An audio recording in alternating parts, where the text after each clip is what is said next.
Cette réunion de haut niveau se veut une plateforme de soutien aux initiatives et un catalyseur de la mise en œuvre du plan d'action pour l'égalité des sexes au niveau des pays. Il se propose également de contribuer à l'autonomisation des femmes agricultrices.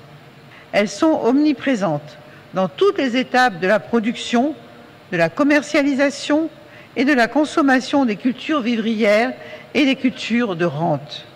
À cet effet, une étude de la Banque mondiale en 2017 révèle que les femmes sont l'épine dorsale de l'économie rurale, surtout dans les pays en développement. Elles représentent pratiquement la moitié des agriculteurs dans le monde. Malgré le rôle et l'influence des femmes dans les économies de nos pays, l'appui dont elles bénéficient est encore bien inférieur à celui des hommes.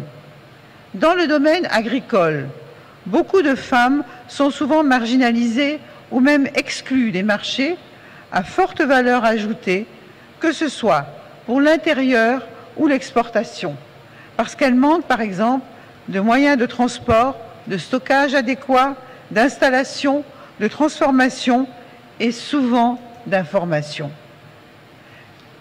En effet, parce qu'elles entretiennent un rapport direct avec la terre, les femmes doivent bénéficier d'une attention particulière de la part des gouvernants, des Nations Unies, des bailleurs de fonds, enfin de tous.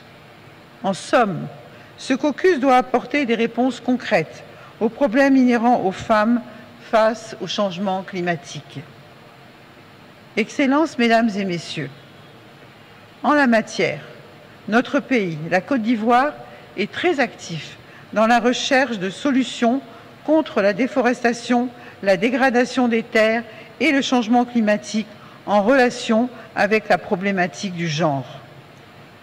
En ce qui me concerne, je me bats pour permettre aux femmes d'acquérir plus d'autonomie pour améliorer leurs conditions de vie et celles de leur famille. C'est dans ce cadre qu'en 2012, j'ai créé le Fonds d'appui aux femmes de Côte d'Ivoire, FAFSI, avec l'aide du président de la République.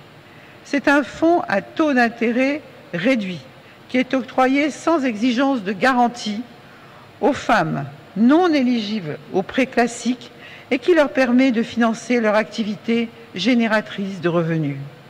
Il est doté d'un capital de 25 milliards de francs CFA et a permis à ce jour à plus de 300 000 femmes ivoiriennes d'être financièrement autonomes et de prendre en charge leur famille, soit plus de 2 millions de personnes épargnées de la pauvreté.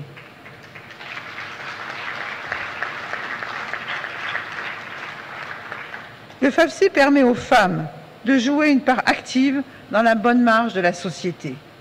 Car améliorer la vie des femmes, c'est améliorer la vie de toutes les nations. C'est en raison de cette corrélation positive entre le statut global des femmes et le bien-être de toute une nation que ce caucus du genre doit permettre de faire des progrès significatifs dans ce sens et de poser des gestes concrets.